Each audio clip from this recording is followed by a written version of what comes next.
What is it that you do today? I'm the CEO and the co-founder of HostMind. HostMind, it's a cloud kitchen based in Dubai. We started as a cloud kitchen with 3 food brands because our vision is not to have 100 brands. Since day one, the vision was to have very unique, very prime brands that cater to you as a client. And in HostMind now we have 7 brands. How did you land into hospitality or rather restaurant? This is a family legacy, I would say. It's a family history. I started working in F&B very young. I was 12 years old. What changed from your family business practice to what you brought at HostMinds? One major difference, it's the vision of scaling the business. When we sat all of us, the 3 together, number one, we agreed this is not family business. Cloud Kitchen, it is one of those business models which I feel went through its hype cycle and then came down crashing for most. This is why the average rate of brands opening and closing is 500 concepts a week. 500 concepts a week. This has flooded the market with brands that are existing, that are taking place on aggregators, that are costing other brands a lot of money to show. After 2 years, this is where now our brands are not discounted anymore, except for new customers to try. I was scared to take this decision in a market where each and every single brand is discounted on a daily basis, no matter how big, small. Hi, welcome to Restrocast. Today my guest is Mona Sayah.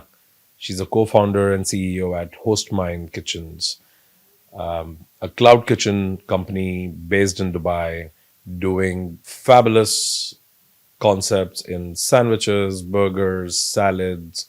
Her brands like Soaked, Seasoned, Mom and Chef, and a couple more are not only killing in the market, but this conversation will tell you why. Mona is a rarity because she grew up in a hospitality family. She grew up in a restaurant family. She started at the age of 12, and I think today at maybe 30 or shy of it is killing it as if she's a pro. And that she is. I think Mona's story is interesting because I generally, I strongly believe that at times people who look like overnight successes have had decades, behind them, which at times are not visible. Mona is one such example where, while world may believe that she may be 6, 7, 8 years experience in total by her age, she has been breathing in hospitality since the age of 12. So we are talking to a 30-year-old with 18 plus years of experience. This conversation is also great because you will see that conscious brands can be built, keeping your ethos intact, keeping, not only having a vision for your brand, but also conscience while delivering that, for your customers, for your employees.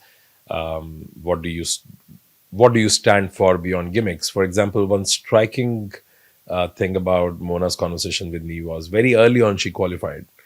She said, "We are a clean sandwich and a clean ingredient company. It may not always be healthy. It can be indulgent, but it's clean and it's fresh." I think having that nuance tells me that, you can build a business without being gimmicky, and you can say your truth. You can you can own it, and you can be very, very proud of it, because customers that are meant for you will not only find you, but they will pay top dollars for it. And that is what Mona is doing. I'm sure this is going to be inspirational to watch. Welcome to Restrocast.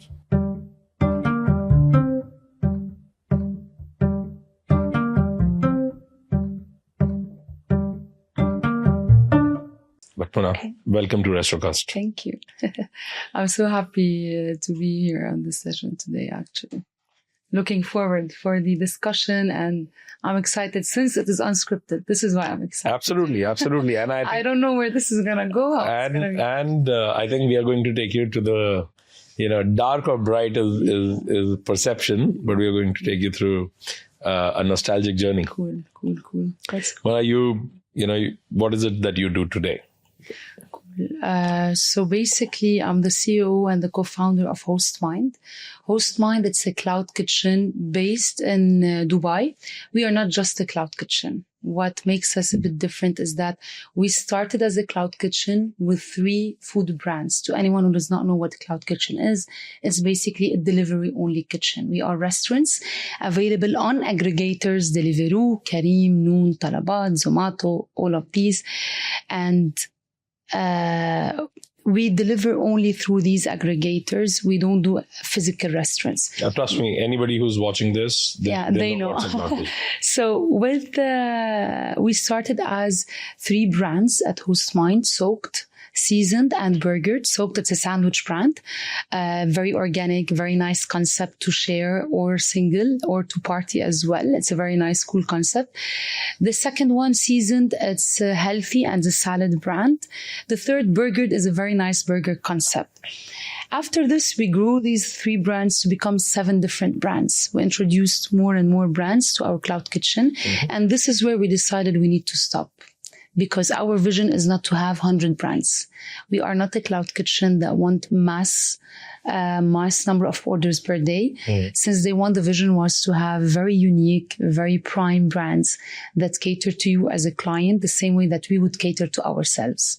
And now I'm going to tell you where this come from as a background, as a family background.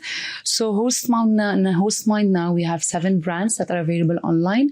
We also have a B2B line of business. The B2B line of business was never in the beginning, in the vision in the beginning. It grew with the business. So when the business... But before you go there, sorry, but I have a question. Why is it called HostMind? So it's, this is nice. It's hospitality mindset. When we were thinking of the name, in my master's, I learned a lot about the psychology and how our brain functions. And the brain functions 2 sides of the brain, whereas there's the emotional part and there's more the analytical part and the data part. So when I think of hospitality, I always think of both parts, how to engage with your client to reach both part of his or her brains, the emotional part through the experience that you give to your client, and also the analytical, the data part where it needs to make sense to your client to order from you, whether you are a restaurant, cloud kitchen, etc. So it's hospitality mindset, HostMind, that combines both mindset, us offering to our clients as a business, and also how to reach the client's mindset as well through our food and offerings as well. This is the name, yeah. And how did you land into hospitality or rather restaurants? Yeah, this is a family legacy, I would say. It's a family history. I started working in F&B very young. I was 12 years old when I started working with the family business. My brother was at the time 26, 27 years old. He decided to launch his first F&B venue in Lebanon. We started as a small restaurant and then it grew to become a wedding venue. My mom is a chef. She is the head chef in this business in Lebanon. Oh, wow. Yes. So she has a team of 13 chefs with her. We do weddings, we do events. We started as a very small business and then we grew. So I joined my brother and the family at 12 years old, where I worked all positions. You know, when you start a family business, a small business, everyone is working everything. Yeah. And this was amazing because this truly shaped who I am right now. And this truly shaped through all my journey and my career as well, who I am because of these early years that I really worked hard. And this is how I landed in I think as compared to restaurants, wedding is, I think, 10x more crazy. Yes. It's one night. It's your night, right? And everything needs to be perfect in this one night. Nothing can go wrong. So there's a lot of backstage, I call it, in a wedding. There's what you see in F&B operation, and there's backstage. There's everywhere. Someone saying, yes, go, you turn it off, you go on, you move forward. The real chaos and the real action is happening. Exactly. So after working with the family, I decided I'm going to pursue my own career, shifting from F&B to see if F&B is truly mine or not. And I went to Spain to do my master's. After doing my master's in Spain, I came back to consulting. I joined the boutique consulting firm in Lebanon, and I joined them for 4.5 years almost. It was an amazing journey. It was a school for me. Consulting, working in management consulting was a school to teach me everything about structuring businesses, restructuring, manpower planning, how it's a thought process. No matter what we worked as projects, for me was the thought process until the day came where I said, I'm done. I want to do my own business. But don't you think, given that you were already, early in the family business and you saw your, entire family being entrepreneurial, when you went in consulting, did you realize how superficial consultants are? Look, not really. I don't fully agree with this. And I'm going to let you know why. We worked with public sectors. We work in Saudi Arabia and UAE, in Lebanon. Not really Lebanon. Our offices were in Lebanon. We worked in Saudi Arabia and UAE. And this perception is not true always. I don't fully agree, because what I learned from consulting, the projects that we were working on were really being implemented. And that's the difference than designing a project, than saying, yes, this is the strategy, and then actually implementing what you see. Whether we were developing actual SOPs, actual processes. So we were, let's say, working on process re-engineering, SOPs, etc. And this were being implemented. These are stuff that actually we saw the difference. This is the difference between, yes, as a consultant designing and leaving, and then an implementation project where you actually implement with your client what you are. Yeah, if you're implementing, then your loop closes. Then your loop closes with the feedback. Exactly. But what is totally different, the real world, is definitely being an entrepreneur. And this is the real world. So coming from consulting, coming from a very good job, an amazing job, even when I decided to quit my job and I called my brother, I told him I quit, and we're doing a business in Dubai, in F&B. And he was like, you're crazy. What are you doing? The situation in Lebanon was crazy. What year was that? Economically, it was 2022. So economically, the country was not doing well. I had a really great salary. Everything was well. I was establishing a very nice career, a life in Dubai. Everything was doing well. And he was like, you're crazy. What are you doing? Like, why are you quitting this amazing job? I was like, we're doing an F&B business in Dubai. Don't ask me now why. We are going to figure it out. And this is what happened. But basically. Tell me why. What was happening? What was going through your mind when you were taking that kind of plunge? And that too in 2022, when, world has come out, of course, crazier. The growth since 22 has been crazy, but world has just come out of a ditch of COVID. It was end of 2022 when I took the decision, actually, but I don't know how to explain it to you, but I guess any entrepreneur would understand this, is that while I was an employee, I was there to learn, to grow, but I knew deep down I was never meant to be anything other than entrepreneur and having my own business. At that time, maybe I didn't know what. I'm very passionate about F&B, and anyone who decides to go in F&B and pursues an F&B more than a year, it means they are truly passionate about this, or no one will say more than a year. They try this dream of, I want to have a coffee shop, I want to have a restaurant. Yeah. In each group of friends, out of 5, 2 people want to have a coffee shop. Right? I want to have a nice coffee shop. And that dream settles within first quarter.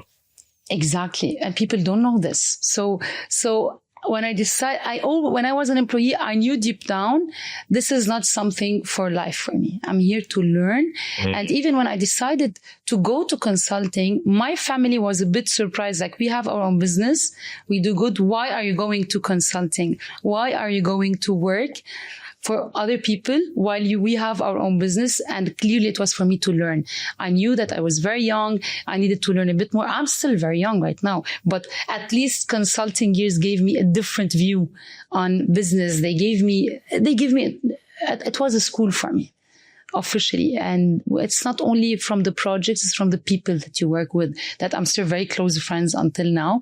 And they taught me through the way a lot of stuff that I implemented in my business. What changed? Like, for example, and then this is very cool because you saw family business in F&B, in heavy operations. You're talking about wedding, your mom being a chef, your brother managing it, running it. And now, from a consulting side, you suddenly saw structure, how to document, 100%. How to structure, how to build process. Exactly. When you take that lens, what changed from your family business practice to what you brought at HostMinds. Tell me the difference. Give me a few examples of the good and bad of the, or not good and bad, like the past and the present. I'll tell you one major difference. It's scaling the business, the vision of scaling the business. This is exactly what, when we decided to do something, and I sat with my partners, so HostMind, we are 3 partners. It's my older brother and it's our 3rd partner as well.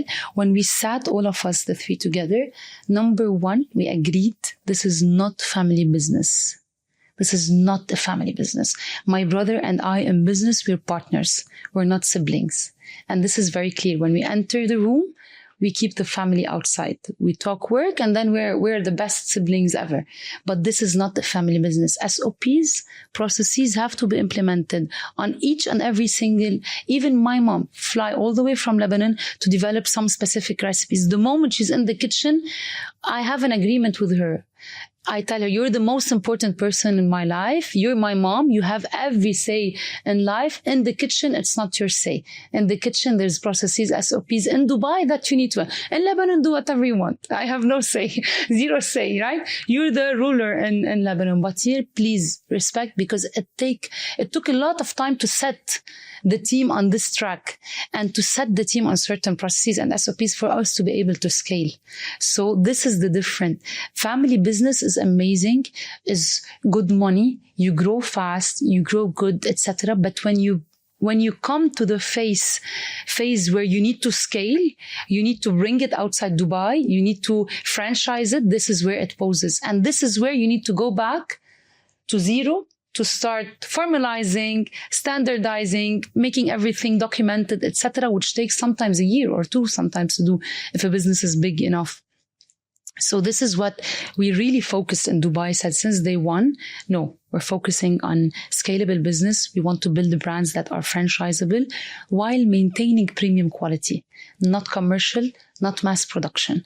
Premium quality food, premium quality service, but in a formal way, if I may say, documented way. So has your brother, given your brother has always been in a traditional business, which, I'm sure for him, these rules were new, or this experience was new.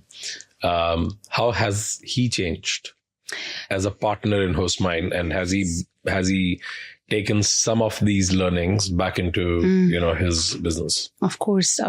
Look, I have to say, he's a role model to me. My brother has always been a role model, whether as a person or at work. And since 12 years old, I worked with him. I learned a lot of my work traits, I would say, come from him directly. But a lot as well do not match this. A lot come from consulting, from my own experiences in life. The amazing thing is that he's very flexible. And he gets that what is in Lebanon is different than Dubai. And the moment we were in Dubai, we both adapted. And this is very important, because if even my brother, who's super close to me, if we didn't have the same vision, the same mentality of adapting and being flexible to what Dubai needs, and the team in Dubai and the market and the customers in Dubai need, this would have been a huge issue. Correct? So yes, we all went through this SOPs, processes, formalizing things, because we had the vision of expanding since day one. And this also, of course, impacts as well in Lebanon. The structure in Lebanon, which was already there. He did a brilliant job in structuring without formalization. Structuring as a family business. Amazing. A team of 70 people working day and night. Amazing job. Seasonal, because we work day and night because it's a season. Sure. Amazing events, huge weddings. One of the top wedding venues in Lebanon. But it is different than the business here. It's quite different. Yes. So 22, you started HostMind, leaving your job. Mm-hmm. And Cloud Kitchens is, I think, it is one of those business models which I feel went through its hype cycle. Mm-hmm. And then came down crashing for most. True. And then became hybrid and is still finding its footing while settling. So today when somebody tells me that they run a cloud kitchen company or cloud kitchen brand, I have to ask them a lot of questions before it can settle in my mind that what is it that they do, which was very different in, let's say, 2021, 22, 23. Last 2 years have been, interesting. I will not really say good or bad.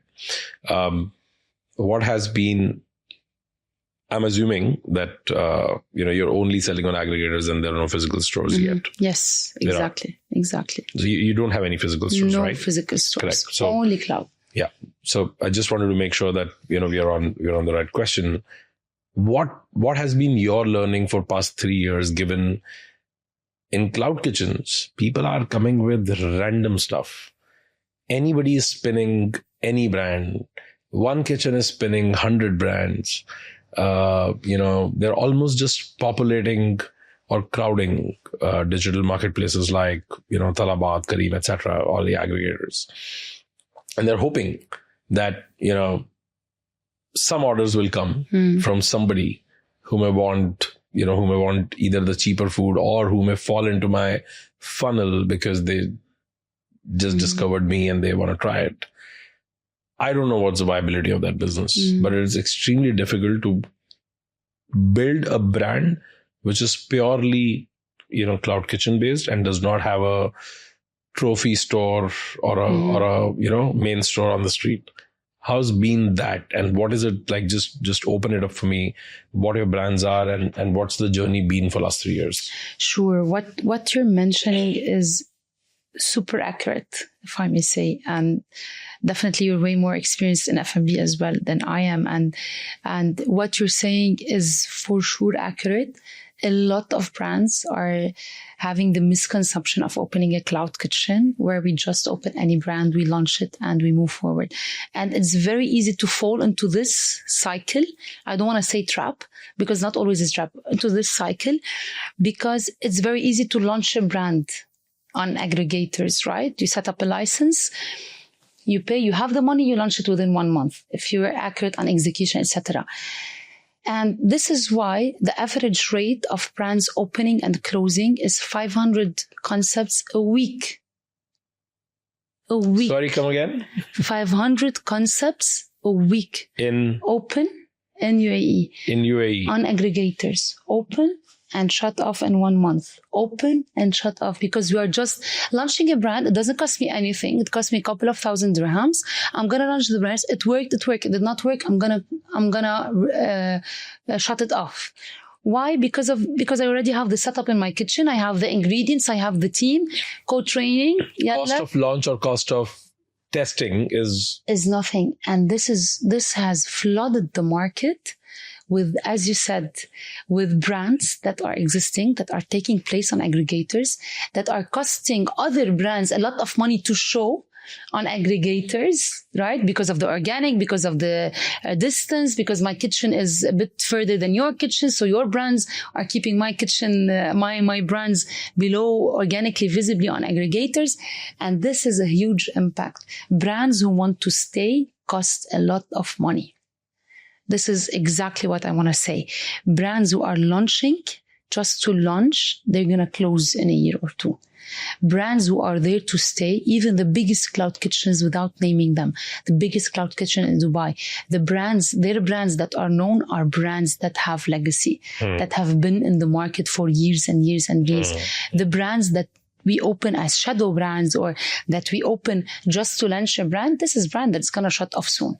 I'm testing the market. Why it's going to shut off? Because it's going to utilize resources in the kitchen. It's going to utilize the team. It's going to utilize kitchen space, which is very expensive in Dubai. It's going to utilize my utility, everything. At some point, we're going to look at this brand and say, you know what? It's not worth it. Let's focus on this brand. This is the cycle that's happening. So brands are opening. Okay, then it's not worth it. We close them. And then other brands are opening. What is really working in Dubai, profitable brands are the brands that build legacy, are brands that 20 years old, 23 years old, 10 years old, 5 years as that is why that is probably why some of the largest cloud kitchen companies, as you said, without naming them, also started buying a lot of legacy brands. Exactly. 100%. Why? Because you need the brand. Building a brand is something very hard. Building a brand, and this is always something that we discuss, building a brand is super costly. You cannot open a cloud kitchen, operate a cloud kitchen in 300K. No, this is going to do nothing for you. Even 1 million, nothing. You're going to throw it on one branch. Either you're going to go with a vision of several branches, or don't open this one branch. This is the tricky part of cloud kitchen, that people say, it's very easy sometimes. So I have established a consulting company on this side where I help some clients to develop their brands, to work on concept from branding and from developing the concept until execution as well, because it's something I'm passionate about, and I've done it for my own brands, and I've learned how costly it is, and I've done huge mistakes that costed money, right? And this is why I said, okay, let me establish this consulting firm where I can help really as a consultant from my own experience, where you call me and you say, I say, don't do this.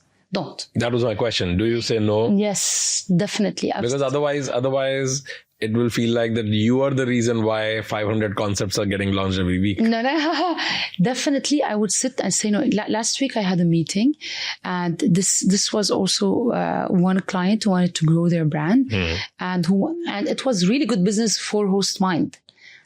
I told them, don't do this. Don't. I'm not looking for you as a client for 2 months and then you shutting off and going home. Don't do this. This is not going to make you money. Please stop what you're doing right now. And this is very hard to say, because you lose clients. Absolutely. And but this gives credibility at the end of the day as well. But this misconception about, yes, it's very easy to open a cloud kitchen. No, it's not.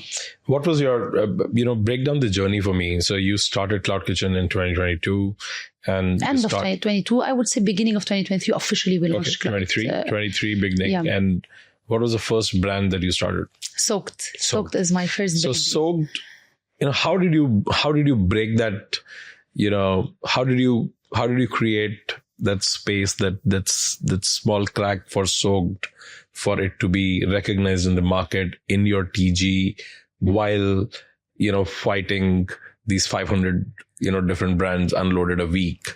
How did you do that? Okay. So what's TG, by the way, you said in your? Sorry? In your TG, you said? In your target group, okay, sorry, just to make sure I'm understanding. Okay. So, initially when we started, it was kind of flu. We wanted to start with a concept, and this concept, when we did the budgeting and the financial plan, it was a huge, so we shifted to different concepts to start bit by bit. And we worked with a very well-known chef here in the Middle East. His name is Chef Jean Barbour. He was with us since day one. He's a very well-experienced chef. And as a consultant, he brings what usually consultants do not bring. He brings the kitchen experience. So the operations and setting up the kitchens and all of this.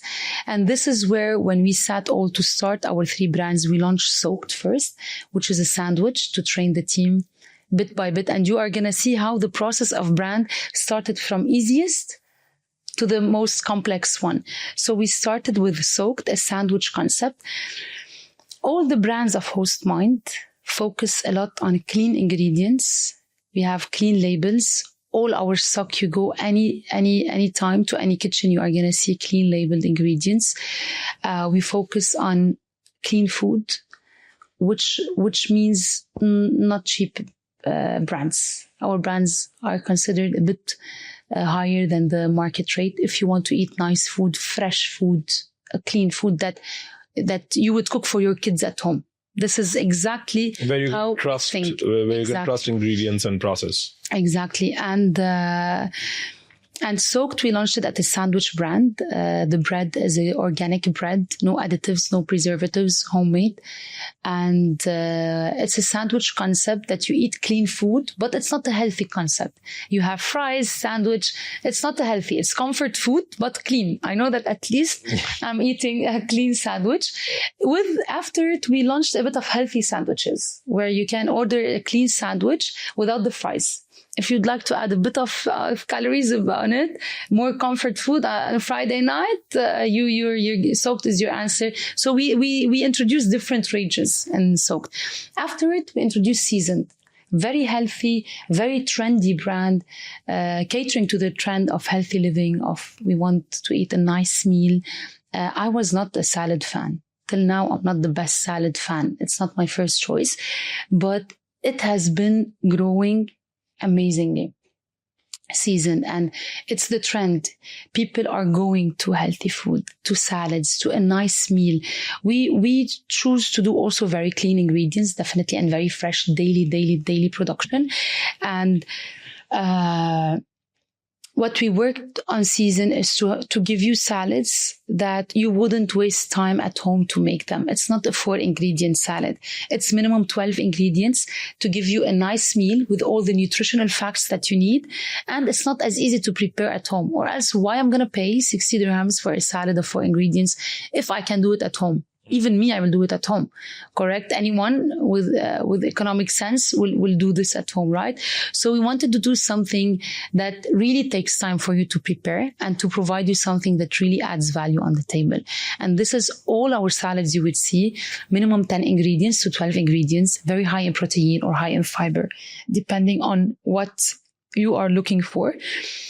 And one very important thing is that Season, the concept came from a changing menu every 6 to 7 months.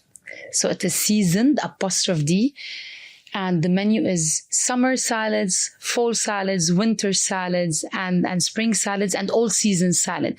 And every season we introduce salads based on the ingredients of this season. It's pumpkin season, you're going to see a pumpkin salad. And this was the concept of Season. Then we launched Burger. It's an amazing burger concept as well. Also, you can order a box of 2 or a box of 8. Top packaging, where you receive your food in a very neat way, to eat it in a neat way. So when we started, whether it's me or my brother... How do you eat a burger in a neat way? That's how I'm going to tell you. Not in a neat way. At least you receive it in a neat way. Yeah, okay. Okay, fair. Exactly. This is I don't want to eat burger in a neat way. I do agree, but still, at least I want to receive it in an appealing way. Sure. I don't want to receive it in a bag.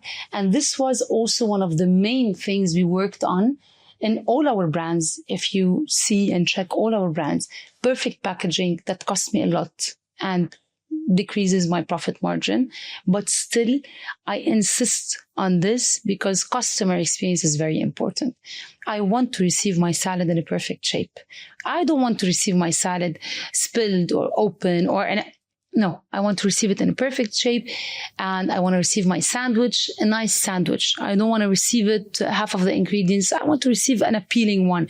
And it comes from us being a bit perfectionism when it comes to F&B. And everyone who sees the brands, they would know that whoever is behind these brands, whether my partners and I or the team, you need to have perfectionism a bit to be able to deliver this level of do you mind telling me what's your packaging cost percentage? It's high. It's more than 3%. Very high until now.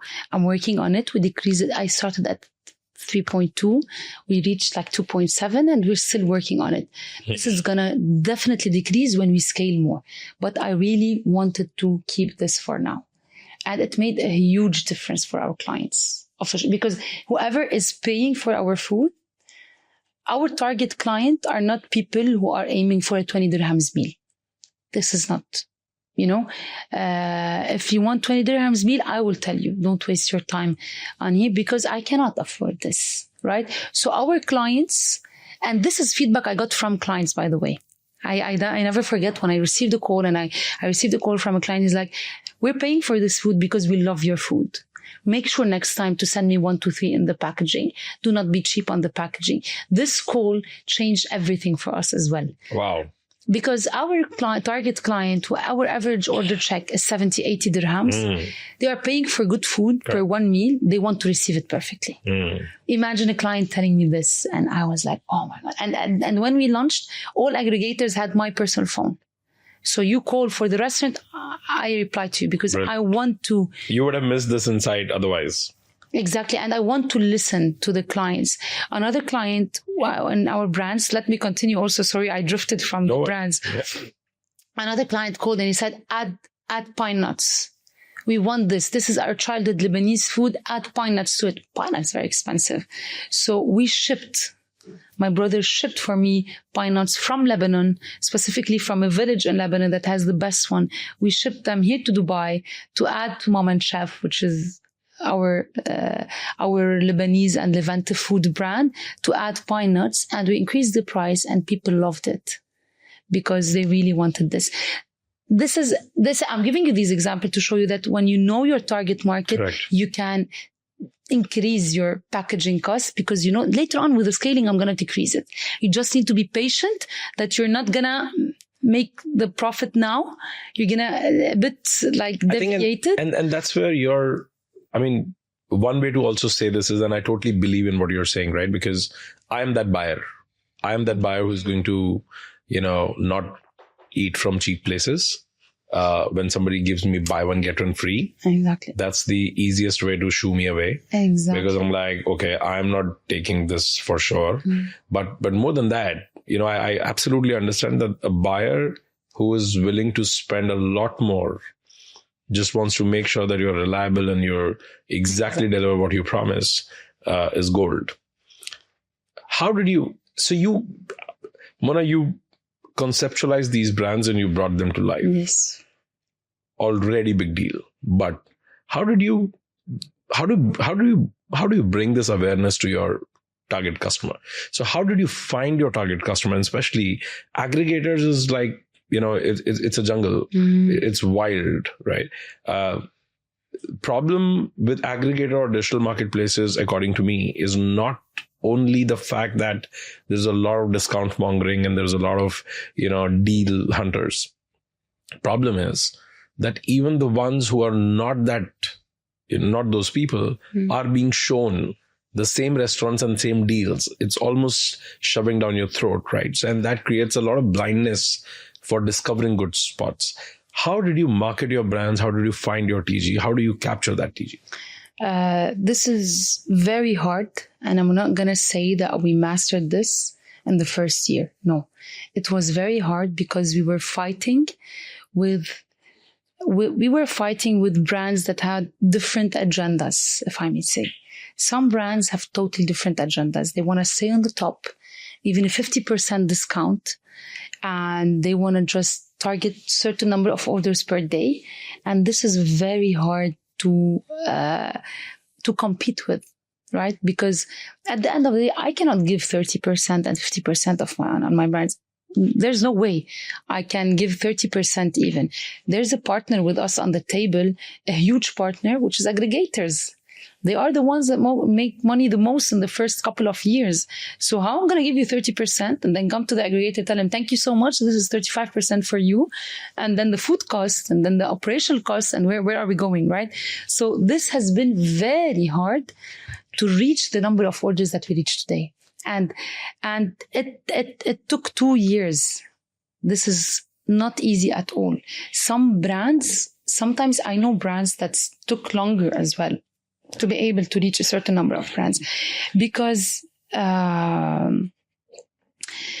again, fighting with it's a very price sensitive market and it's highly discounted. So, but what are the challenge? The challenge is actually you need the customer to try it. Once the customer, you need to, it's very expensive to acquire the customer. Correct. If you have good food, you are gonna retain the customer. And an amazing things that we have is that all our brands have more than 65% repeated customer. And how do you know that? If it is from aggregators, we have all the metrics of the customers, not the data of the metric, but the metrics are telling you how many are repeat and how many are new. Exactly, how many repeated. 65% is repeat. More than 65. Season has 78%. Damn, this is amazing. Brilliant. This is amazing. This took 2 years. Why? Because to acquire the customer, it costed a lot of money. Sorry.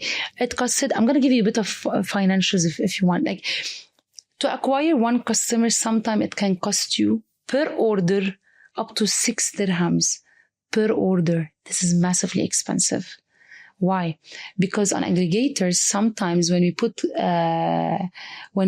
like pay-per-click campaigns, I forgot now the exact name of it on aggregators. Sometimes you press on the menu and you go back, and then you say, oh, I'm going to check this menu, and then you go back, and then you come to my menu, and then you say, oh, let me check again this.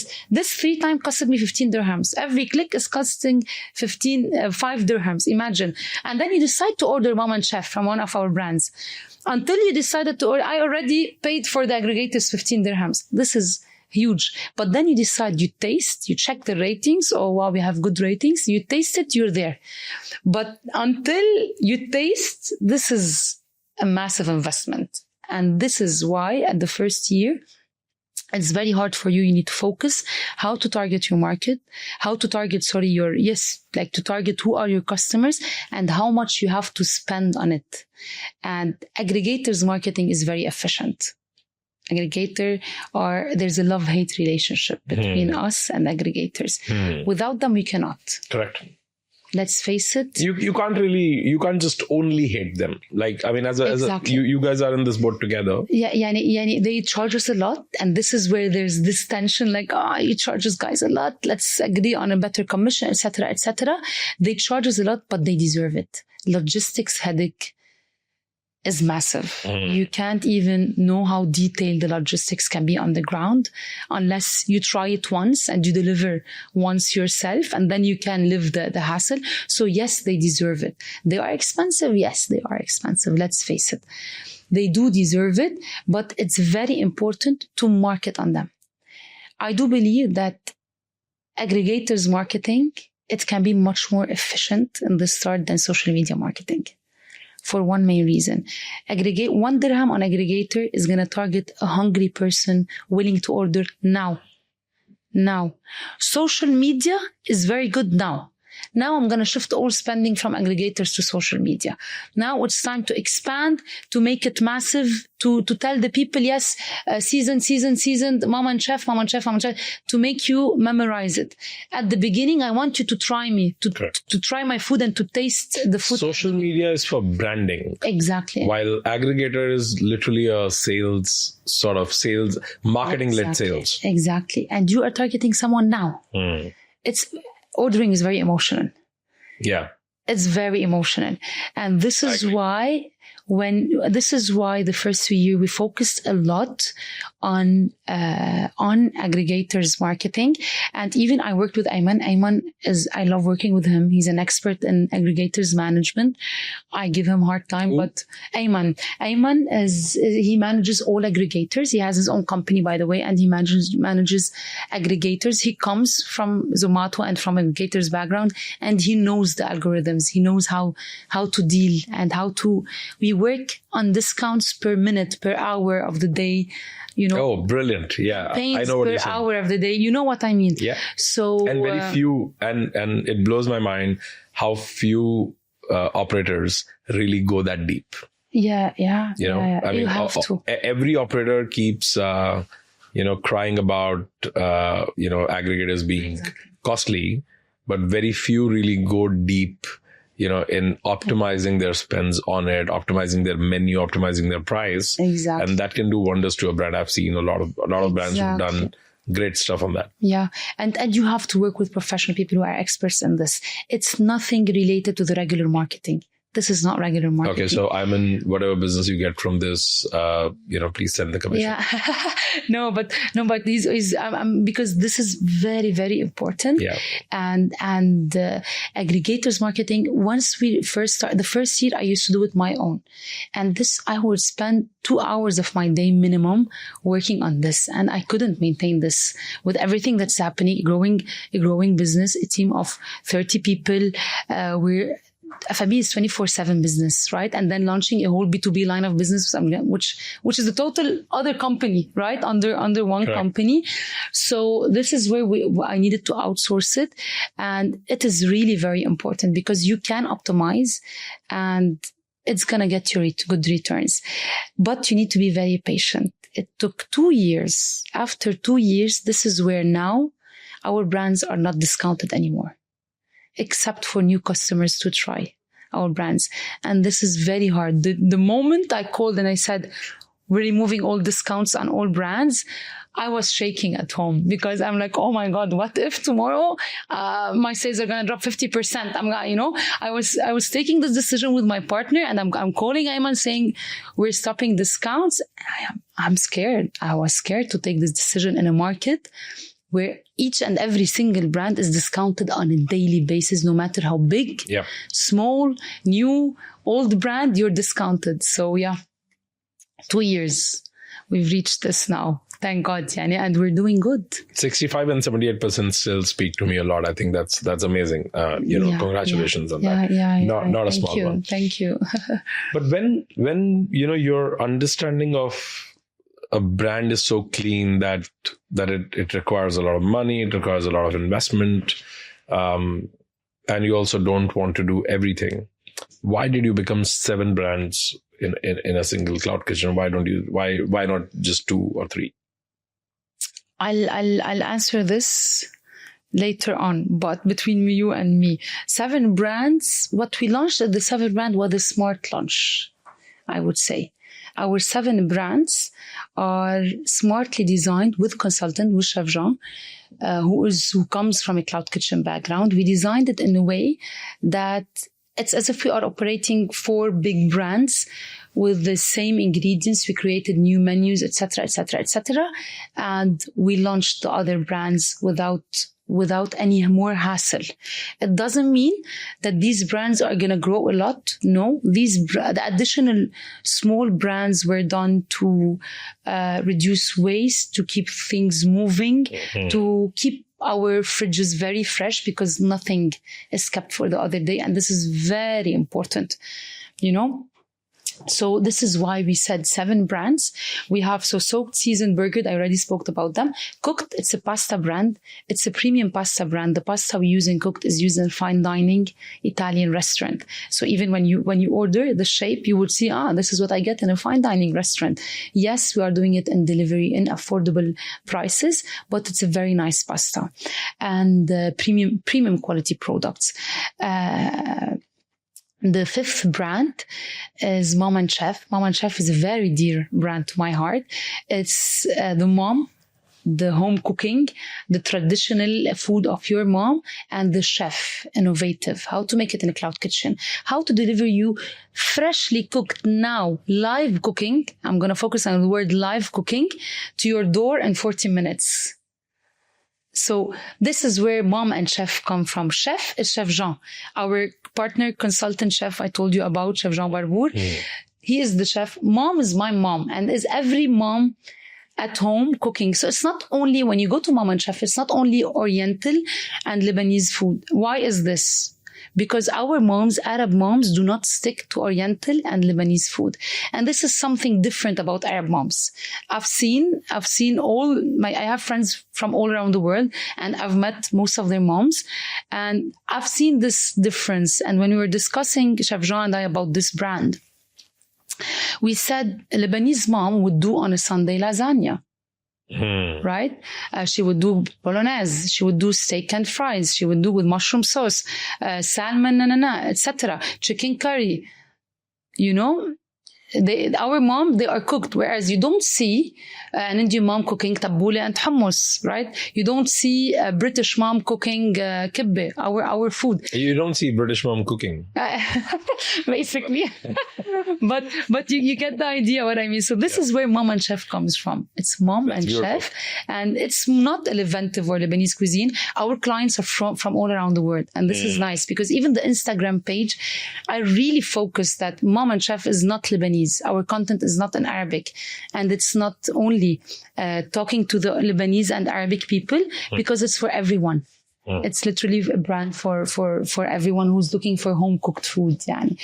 So I think 7 brands make sense if you can do that smartly without, if you can process the same ingredients, and especially if the this cooking skill or the width of cuisines is not really random. So I really see that. Exactly. But what has changed in last 3 years in you? In me? Wow. I became a much tougher person, honestly.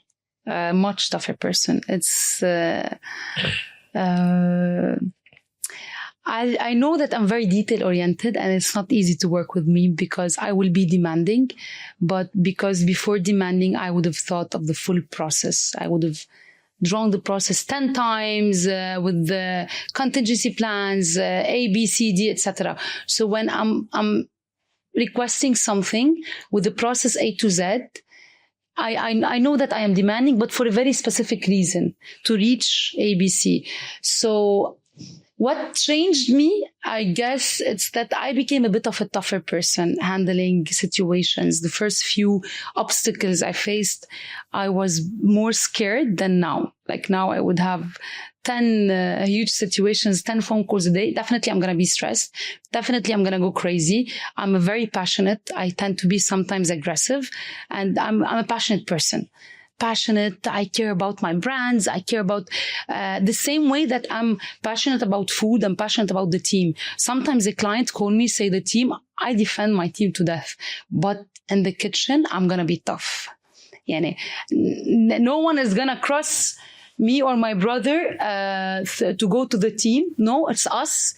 You deal with us. But expect me to be very tough as well in the kitchen and not tolerating many things because I'm not a very patient person. I have to say this.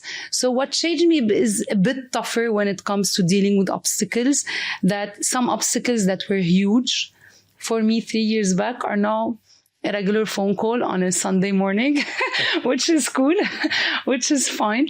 This changed me. I would say this is not very, changed me in not very nice way, I would say.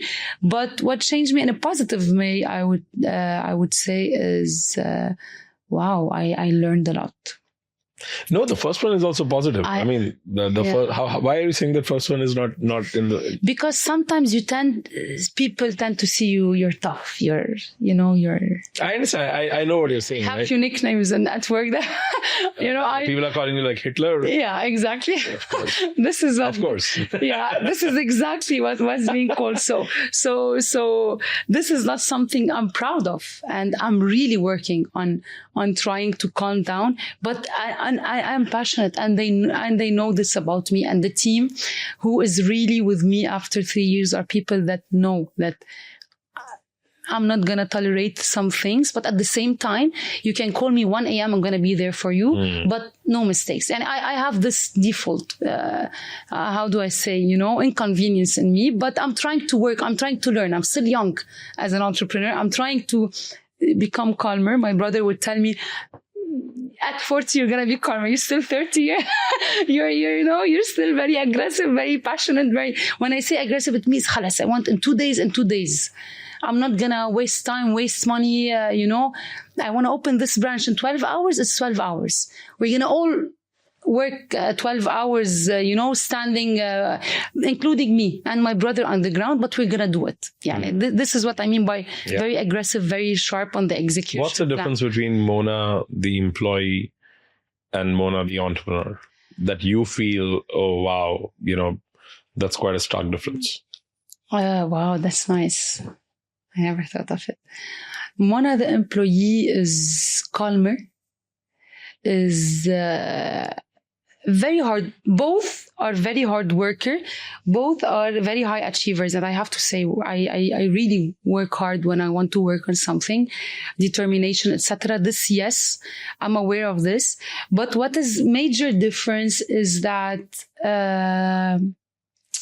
when you are an employee, yes, I used to be very stressed. I need to reach my goals, etc. But deep down, you are kind of chill compared now. When I was an employee, I would have never imagined saying this about consulting, because we used to work really hard and we used to work day and night, sometimes weekend. Sometimes I worked on Christmas, on Easter, all our holidays. You know what I mean? Yeah. But now I see the difference. So as an employee, you're more chill deep down. You're stable. No matter what's going to happen at the end of the month, I'm going to receive a salary. And this has drastic impact on your unconscious and on your mind, by the way. And you will not know it until you live it. The difference is that I am a much stronger person right now. as a personality. And I would never, as an employee, I don't give up, but as a business owner, I would never give up, and I would fight, till the end. Whether for me, for my team, for my brands, you would see me, like sometimes if a client gives a complaint, I would take it, knock the door, take it myself, till today, because this is something that is different than before. I'm a stronger person. I don't know, actually, I need to think a bit about other stuff. I never thought of it. I never thought of it before, really. This is what I have on top of my mind. Yeah. Go back to your childhood. Yeah. You grew up in Lebanon. You were in Beirut?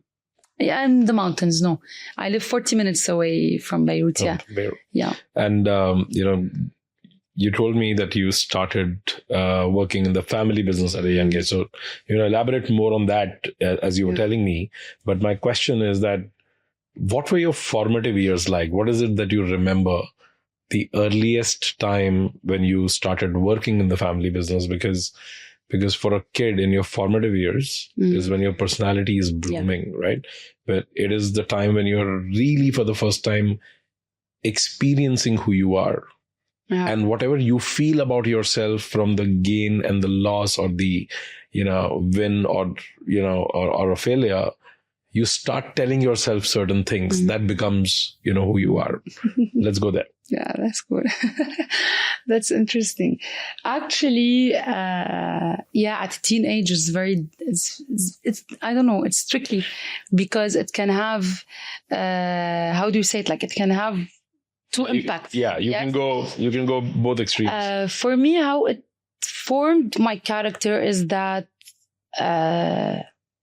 I don't have this social fear or this, you get what I'm used to working with people, 12 years old, day and night, weddings. You started working at parties. 12. Yes. So imagine 12, I was a kid, right? And many people were against this, like my friends. I missed all the birthdays. I missed all why are you working, etc. But I enjoyed this. And this is something very nice because we were building something as a family. We did not come from money, and we were building something, all of us, my dad, my mom, my two brothers, and myself.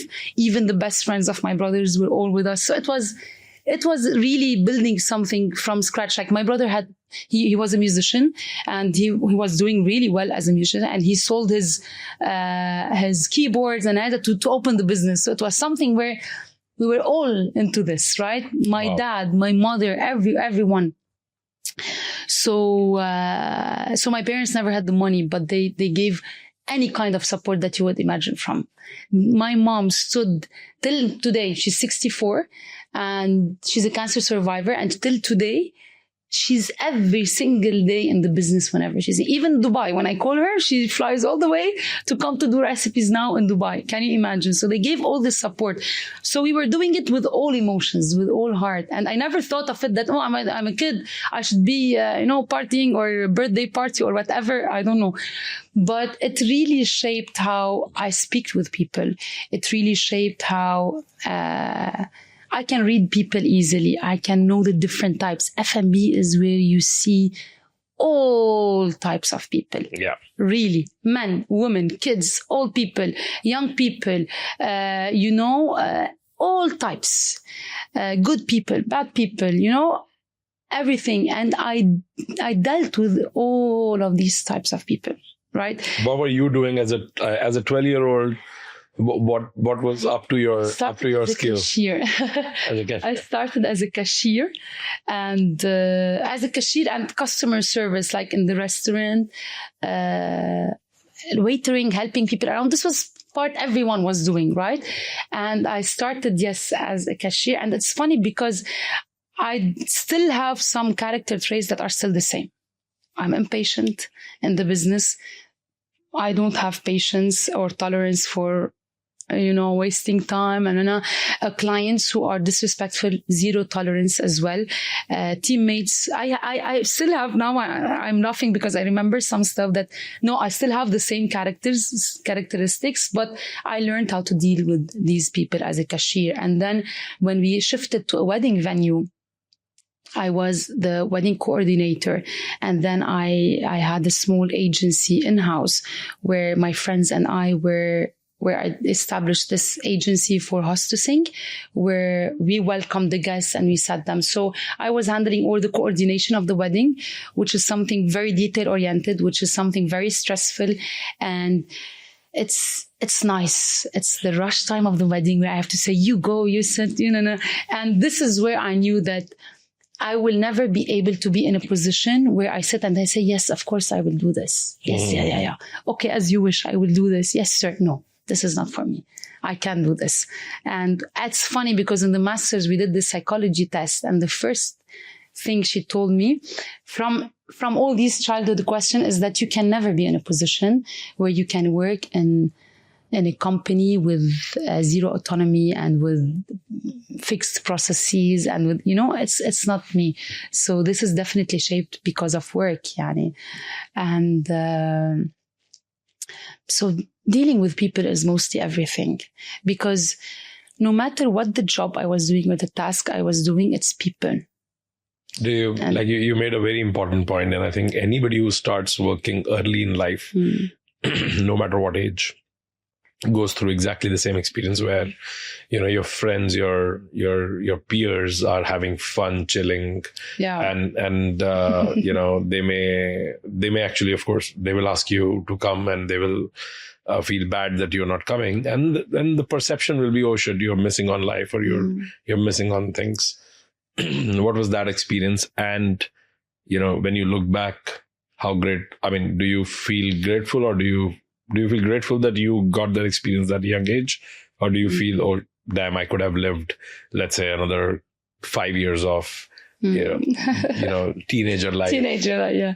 I have to say, I don't know what teenager life is as a teenager and without work. Since 12 years old, I used to go to school, and then Friday night, Saturday, Sunday work, and then school, and then university, and then work. And then consulting. And, at the first year in consulting, I was doing consulting and work, a family business. And this is where I had a burnout, like consulting and then weekends, weddings. And then, for sure. And this is where I had to cut off and step away from the family business. I never regret it. No, definitely I don't regret it. Is it something good? I would say it's good to start working at a young age, but not in a very stressful and very demanding job. Why? I became a bit workaholic because I'm so used to and I'm so comfortable at work, and I enjoy it. I am someone I enjoy what I do and I enjoy work, and I became workaholic because I grew up while work is part of who I am. But aren't you workaholic right now? I am, but I'm telling you, maybe I am because of starting work at 12 years old. I don't know. I don't know. I have to check this, right? But do you? When you're saying that, are you trying to undo some part of that workaholism? No. I try to deal with it. Right? I try to deal with it, but I don't try to undo. I learned this from my mentor. So, my mentor, her name is Christine Aswad. She just launched her own book as well. It's very nice because it talks about all of this topic.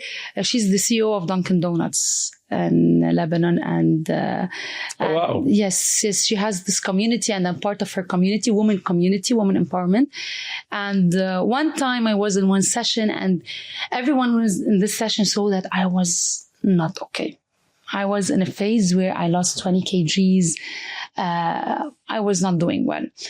And she looked at me. She's an F&B. Like she's why I say she's my mentor. She's a role model because she's a woman. She's an F&B. She's an amazing lady.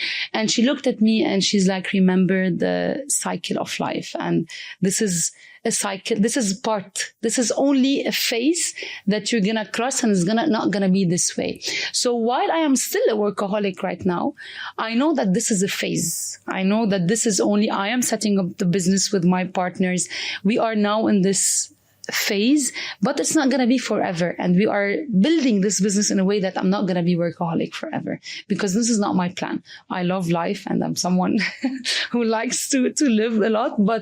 But yes, I'm in a phase right now where I have to be fully focused on work. How I'm trying to deal it, to answer your question, is I started, small habits like turning off notifications after 10 p.m., Saturday, Sunday, lowering the pace of work, not stopping completely. I can never stop. I guess no founder can ever stop completely, but lowering the pace, right? Like even if I don't have kids or family, but at least I lower it, because sometimes when you tend to be like, when I tend to be on my own, I don't have kids, people tend to be very drifted, like, okay, I'm going to give it all. It's fine. It's my time now. So I'm trying like, okay, no, you're not there yet, but still work on decreasing the pace, because it's unhealthy. I had physical impact on me. And I lost appetite. I lost weight. And this is not healthy for the business and for me as well. This is in year 1 of starting business? No, year 2. Year 2 is very critical. And year 2, it's either make it or go home. Yeah. And either that's a death valley. Exactly. It's make it or go home in F&B. So yeah. Now we're here. It's good. Now I'm dealing with it bit by bit. Small habits again. Yeah, introducing small habits. How important is mentorship? And you said Christine is your mentor, but is there a formal arrangement where you speak to her, or how do you how do you evolve? How do you nurture yourself? Mentorship is very important, no matter what stage in your business you are at, whether the beginning or more and more into the business, or no matter what your age is or your background is. So mentorship, not just because I started as a young entrepreneur, launching our own business, I was 27, and not because I was relatively young, but it's important because you learn a lot from their experiences. And not always mentorship is from people in F&B. Sometimes it's just business. Yeah. And it's very nice to have different type of mentors, like business people, F&B, same industry people, even I would say friends and family. They have been mentoring indirectly, and this plays a huge role. Your support system plays a huge role when it comes to well-being, and mentors are your well-being partners, and professionally, if I may say. I don't know if you get my idea. Yeah. So it's very important, the role, because whatever a huge problem you are in, they already went through this. They solved it. They went through it. They're going to give you solution A, B, C, whatever works for your business. And this is what you don't learn in books. And this is where no course will ever tell you about it. And this is where sometimes no consultant will ever tell you about it. And this is why when I told you I established my own consulting firm, because I really saw the gap in the market where you have a lot of F&B consultants. Look at their backgrounds, like how you never owned an F&B entity, whether restaurant or cloud. How are you consulting people, man? Oh, I mean, come on. If you put that framework, tomorrow all the consultants will evaporate. Exactly. So this is where I say, like, okay, I really want to have one day a full team of F&B consultants. But Mona, I started by asking, don't you find consultants superficial? You basically came back to the same. Wait, let's agree. I tell you again, design consultants are something, and implementation is totally something else. You get what I can design for you now a restaurant and the brand.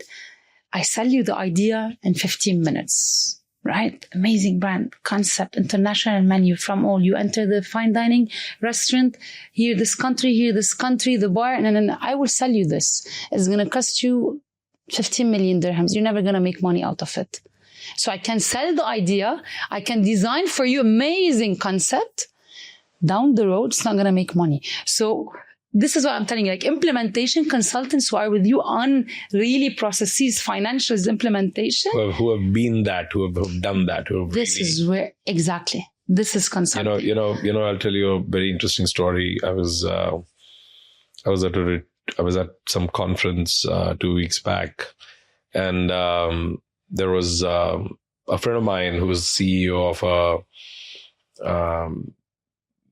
influencer, one of the largest influencer management companies. And somebody walked up to him who was a business owner, a D2C brand owner. And this guy walked up to him in front of me and asked, you know what, I want to do influencer marketing campaigns. I want to build my brand, and I'm doing this and I'm trying that. And then in that question, he said, I've just hired this brand manager. She's telling me to do this and that and this and that, but I'm a little confused. So he had a very unstructured sort of question. This guy, looked him dead in the eye and he said, the brand consultant, the brand manager that you hired, how many followers does she have on social media? He was like, sorry? He said, how many followers does she have? He said, I don't know. He said, that means not many. He said, yeah, I think so. He said, does she have a brand that has a lot of following? He said, no. So why did you hire her? And the guy was like, oh, that was not my question. He said, yeah, but that's my answer. And he moved on. Yeah. And I was like, this is so cool. This is absolutely my line. Yeah. Exactly. Yeah, because you're trying to get consulting from someone who has a lot of experience in consulting. Exactly. But not the experience in actually running the show. Because running the show is going to distill your own advice in more brutal ways. But, so I see why you have this consulting, right? Why did you set up the consulting? I get it. But, as an entrepreneur, this is my, question. Why to create a distraction when you can use all that energy back into the brands that you have built? Because there's so long to go and there's so much more to do. There's definitely so long to go. Definitely. And it's something that, F&B business, whenever you are a founder or co-founder, your involvement is never going to be less involvement. It's going to be different type of involvement. You're going to have to always be very involved, but different type. Instead of the day-to-day operation, maybe involved in menu creations and business development, etc. And this is something I really thought of, right? But because number one, I am someone who loves consulting, and I love this interaction, and I love bringing new brands to life. This is something I'm very passionate of. And I discovered this after I launched our own brands. And after I launched the B2B line of business, I had a vision in my mind that in 5 years, HostMind, I will have to step a bit back because physically, I don't want to do 18 hours a day anymore, right? So I want to step a bit back, but it doesn't mean that I want to step back and do nothing. I want to step back, but I want to have something on the side where I can help people learn from what I experienced myself, right? And this is exactly how I thought of it. Like in 5-6 years, I want my involvement to be different kind of involvement in HostMind, but at the same time, I want to have built something in parallel that will help me continue in F&B in a different way without being in the day-to-day operations. I'm going to help people to pick the right and to hire the right team to do the day-to-day operations and to set the processes for them, etc., without me being involved in it. So exactly this is the answer. It's not going to take my focus right now because my focus is 90% HostMind. And I'm always very clear. Any project I am working with, whether it's a franchise that now I'm currently trying to bring from France, an amazing concept that I do believe in, and I'm trying to bring to our region over here, whether it's other concept I'm working on also from the UK. So I am very clear that I'm going to be budgeting 10% of my time for consulting. 90% I'm with the team. I'm with HostMind. I want to ask you a question that you may feel that it's cliched and overrated. But what about Dubai? What's happening? I mean, for restaurant industry, and it's, I mean, the most amazing thing about cities like Dubai, because it's not only Dubai, I've seen this in New York, I've seen this in London, I've seen this in Singapore, in Hong Kong. People always tell you that this is the worst time. Everybody's there in the market. There's too much competition. There's too much crowding. Everybody's eating into everybody's business. But the fact is that life continues. Yep. And city keeps growing, and the brands keep launching, dying, also thriving and becoming big. Where are you right now? What's your view of what's happening in Dubai? If new aspiring restaurateur comes to you, who's, let's say, successful in some other market, or who at least knows their stuff well and is willing to come to Dubai to explore, what will you say? Dubai is gonna always remain a very competitive market. All eyes are on Dubai. It's a melting pot. Everyone with investment are going to come in Dubai. It's going to always be very competitive. It's going to always be price sensitive because people have different agendas. Some F&B companies want to grow. Their strategy is to grow. They care about the number of orders, no matter what the bottom line is, to grow, and then maybe to exit to a bigger company, etc. Some are homegrown. So no matter what your strategy is, you're going to be finding a lot of competition, right? And it's going to be always price sensitive. It's going to be very expensive to open. It's very easy to open, and there's this perception. It's very easy. Yes, it's very easy to open. You can open a business in Dubai in 30 minutes.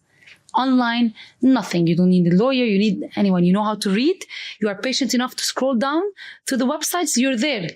The government has given everything for you to do it super easy, but it's very expensive to run the company, and it's very expensive to keep up.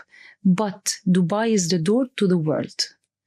And this is something very important that you need to know about. It's going to be expensive. It's going to take some time to make money and to grow. But the moment that you sustain in Dubai, you can sustain in any country around. And you have eyes from all around the world in one city. You want to grow a brand. You are successful. You were able to keep the brand alive for 5 years. You're going to receive in 5 years calls that you would have never received in your own country. Not only I'm saying this because I'm Lebanese. Any of my friends who have restaurants, who are European, no matter what the country that they come from, Spain, UK, etc., they know this. The moment you survive 5 years in any industry, you're going to receive calls. You never had the opportunity to receive them. If on LinkedIn, your location was something other than Dubai, or on company website was not in location in Dubai. Whether we like it or no, it's a city that has people from all around the world. And we're not talking about only single investors. We're talking about private equity firms, investment companies from all around the world. So yeah, it's always going to be competitive, but it's a door to the world, I would say. That's my opinion, at least. Yeah. That is amazing, because that is one of the most balanced and most positive, thought on competitive environment in Dubai I've heard in a very, very long while. And I concur. I agree. I'm in the same boat. It's costly, huh? I'm telling you, 5 years. I didn't say a year or two. You need to wait 5 years. And I think what you just said is like really deep, because I mean, it's extremely overrated to set up a business here, and it's really underrated on what does it take to just keep it up. Exactly. Like just keep the lights on. Exactly. Or even get the construction done, or really bringing it to life. Like I know restaurateurs who took 3 years before they actually opened the doors, to the world, which is crazy, because for 3 years they were paying rents, and they were almost doing all kinds of OPEX, for those 3 years. So it just blows my mind. Exactly. What does it take to get a great location in Dubai? Is something else. It's just not, a concept. A mall is going to really size you up and suck you dry to even test whether you can sustain. And they can remove you easily. And in the contract, it says like, if you don't do well, you're out. Sorry, you're taking spot of someone who's going to be because the opportunity cost of that location is very high. Exactly. Yeah. Also, in addition to what you said, I fully agree. And one thing is that there's many surprise costs. Yeah. And this is what is tough. Even if you work with the best consultants to set up a business, even no one will tell you what are the messages that you're going to receive. A new license, 1, 2, 3. New rule, 1, 2, 3. There's a license for this. There's this. There's this. There's this. No one will ever really tell you the true setup cost until the last penny. Unless you pay them. This is where you're never going to forget them. I will never forget anything I have paid from the company. Yani what we have paid as partners, I will never forget. The P&L in my mind is detailed up to the smallest penny, correct? Because we are very involved. And this is something really hard. There are licenses that cost you thousands of dirhams, and they make a really huge change. Yeah, I tell this to people a lot that, registering a company might take 30 minutes and, a few $1,000. Okay. But the fact is that just keeping the company alive, you get hit by very similar costs and surprises in terms of, regulations, licenses, people, keeping them up. I mean, that's true. And I don't think it's hidden cost for Dubai. I think it's just the cost of doing business. Exactly. And cost of doing business probably the rightmost way. Yeah. Because it also weeds out the bad operators, from the market. Of course. It's not hidden cost, it's surprise cost, what I call them. That when you are launching the business, if you don't know, if you weren't mentored or consulted by the right people, you won't know. No one will tell you these specific details when you are opening a restaurant in here, right? Except when you work with people, they say 1, 2, 3. So this is something very important. But this is why I go back to something I said a couple of minutes ago. When you really know how to manage and to operate in Dubai, anywhere in the world is going to be easy for you. Anywhere. Because how detailed and how do I say, like, how detailed the government is on some aspects, it can blow your mind. It's amazing how they follow up. You register, 10 minutes, they will call you, we are coming to see your location. Like, you didn't even put apply. It's automated, it's organized, you know what I mean? And this is the control that is in Dubai that forces you to work stay in line. Stay in line 24 hours a day. This is why I tell you can operate anywhere around the world. You get what I mean? Because I come from a country where we don't have a government even. So, and this makes a huge difference in business. You open the business, you go, you launch, and then you register.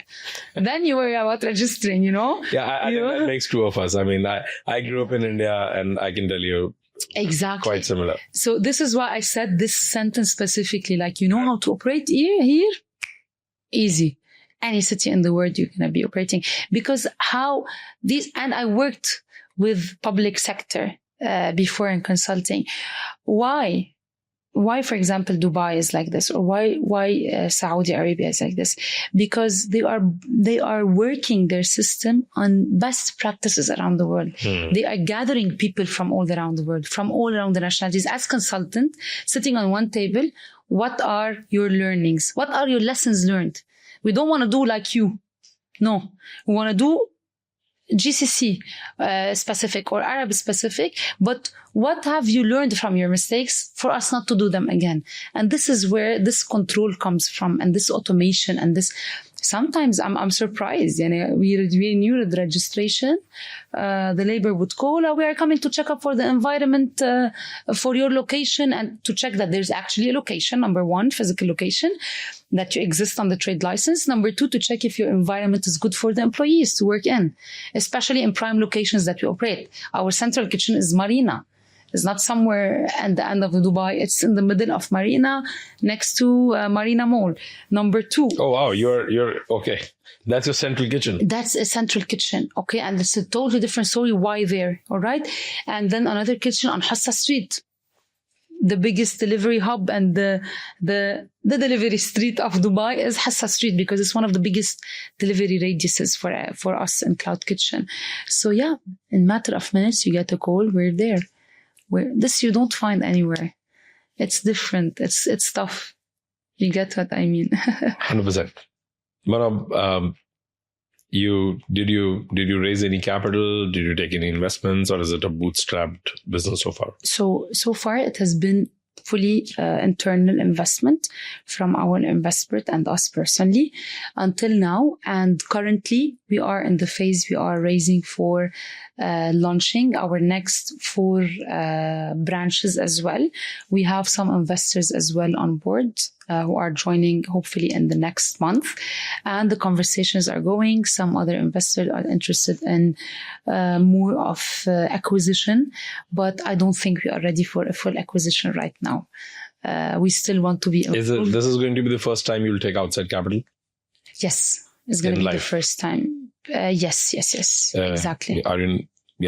What made that change, given your brother is a partner in the business, and you run family business, which is more autonomous all this while? What changed? Yeah, very interesting question. The partners we are looking for, and this is, I always say, and if they watch this, they're gonna know that I always say what we are looking for is not the money. We're looking for strategic partnership for people who are bringing on the table strategic partnership in any way, whether it is in connections and networking, whether it is opening new opportunities, opening new door. Because to find money, to raise money in Dubai is not an issue, and it's not a tough thing. There's a lot of resources and sources where you can target money, but to target the right partners where they're going to bring on the table something other than money, which is location, strategic partnership, knowledge, F&B experience. This is the tough part. You get what I mean? Yeah. So, and I always say this. Smart money. Yes. And I always say this, you are marrying someone, right? Brands are my kids, and then you are marrying someone, and divorce is very costly. It's very costly, emotionally, money-wise, time-wise, killing the brands, ruining their future. It's the same example. So choosing the right partners is really tricky, and you really need to know who are you, because we do believe in our business and we are not going anywhere. We are staying in our business. And when we launched the phase of us searching for capital, we never wanted to quit. It was never full acquisition. We want to be involved. We want to grow this, but we need the support financially to expand both our B2B line of business, where we supply coffee shop, restaurants, supermarkets with organic, freshly made food daily. And this is a whole line of business on its own that can grow massively, and to grow our brands as well. So, and these two have 2 different types of investors that we target. You get what I mean? Yeah. I do. Well, this is fabulous. I think what I'm experiencing in this conversation is